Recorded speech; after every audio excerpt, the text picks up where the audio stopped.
y a beaucoup de jeunes yi nga xam ni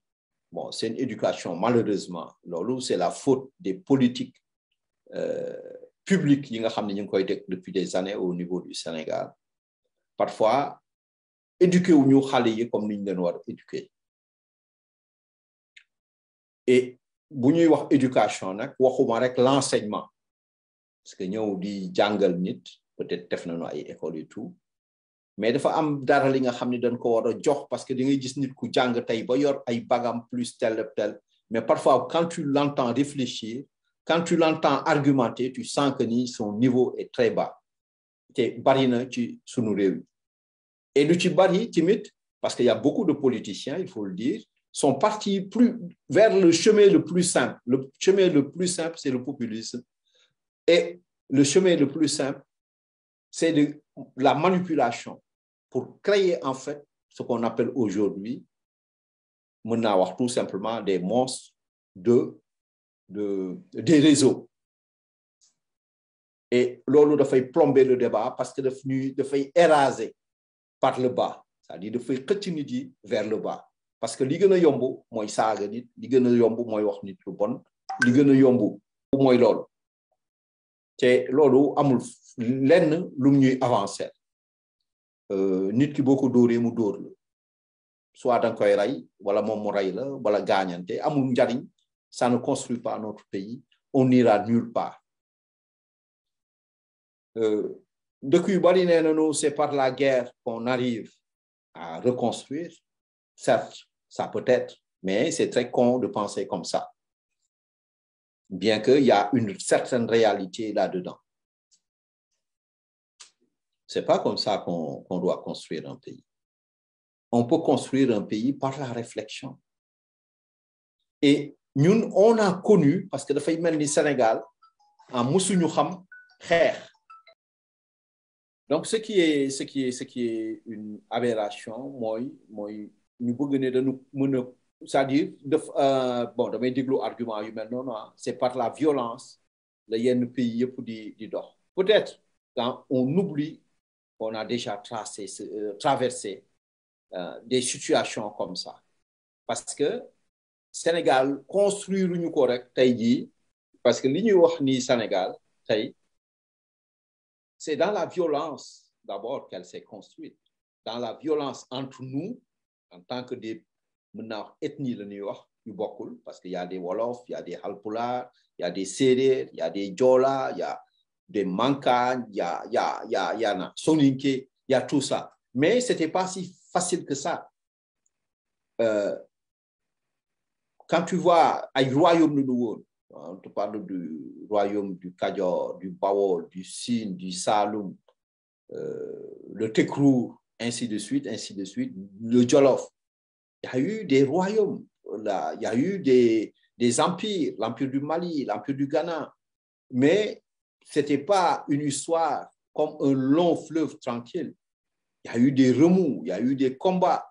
Bon, pareil, il y a eu aussi la pénétration étrangère au niveau de notre pays. Et c'est par ces violences-là aussi que Sénégal doit constituer en tant que nation, en tant qu'État. Et le processus va continuer. Donc,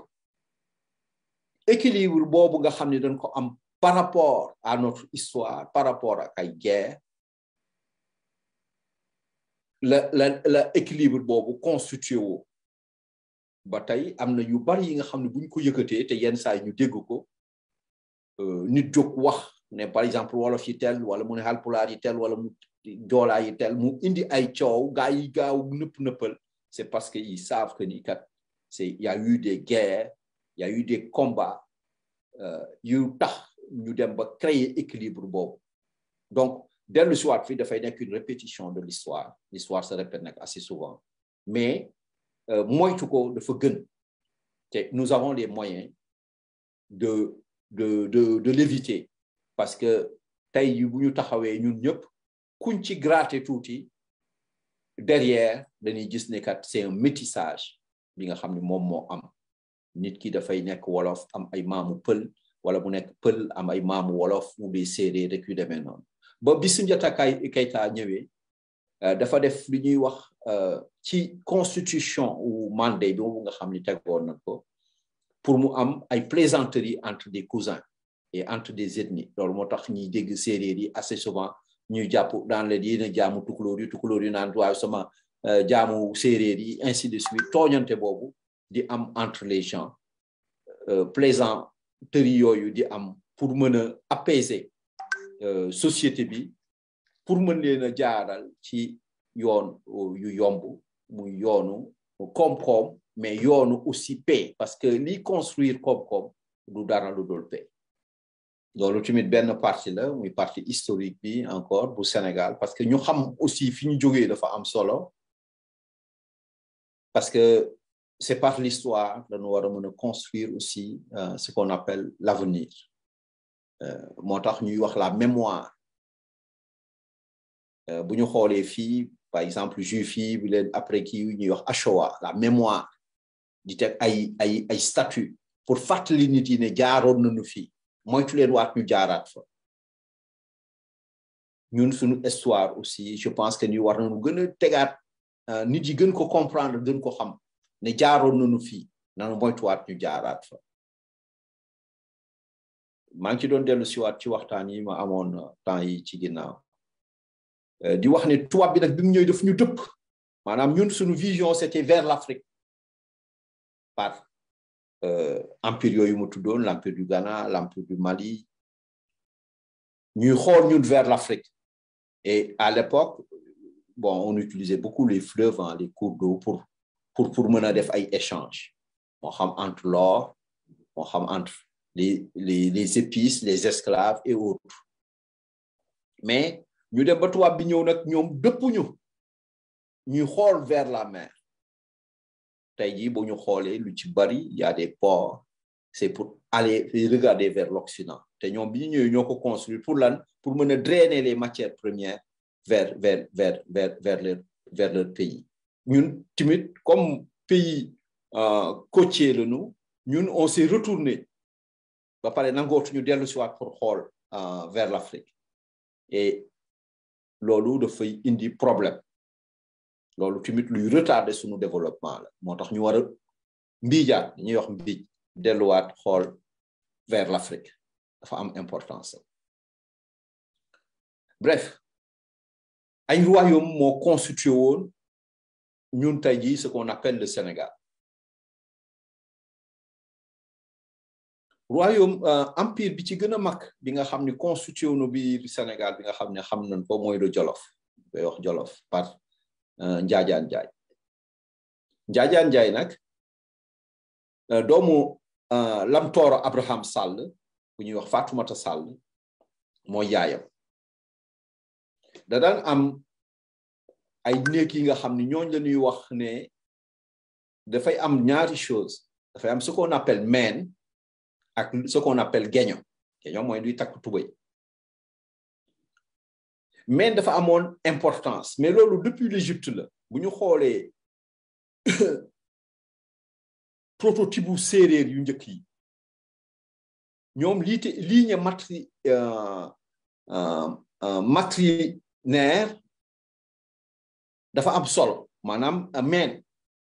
ligne meen dafa am solo parce que kooku même dans l'empire du Ghana c'était pareil dañuy wax ne jigéen bi wóor nañu ne moo jur doom ci mais góor gi wóoruñu maintenant xëy na loolu avec ce qu'on appelle l'ADN mën nañu xam segam exactement kii papaam la wala du papa avec quand même benn pourcentage erreur mais yaay moom kenn mënul xaw nañ koy waxatee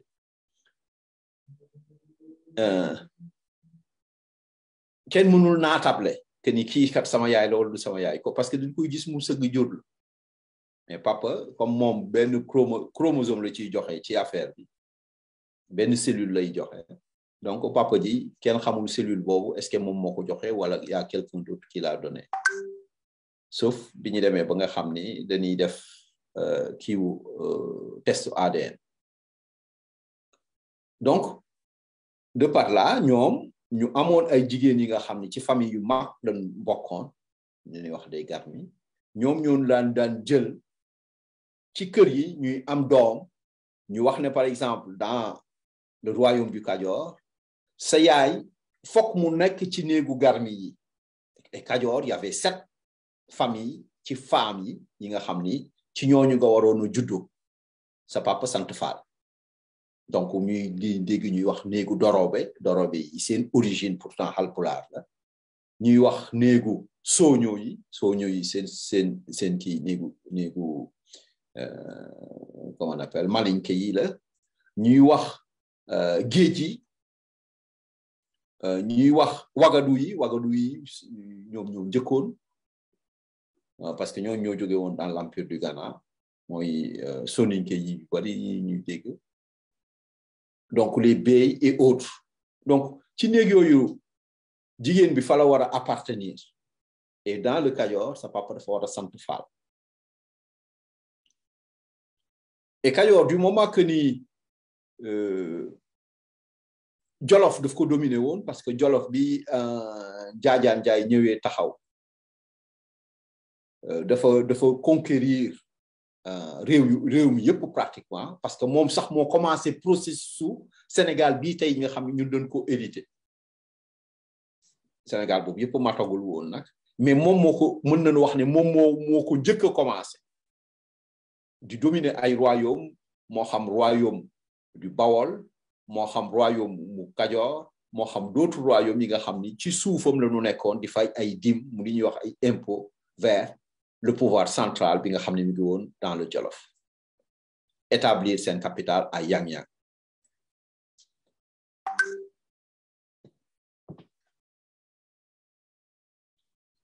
Fatoumata Sall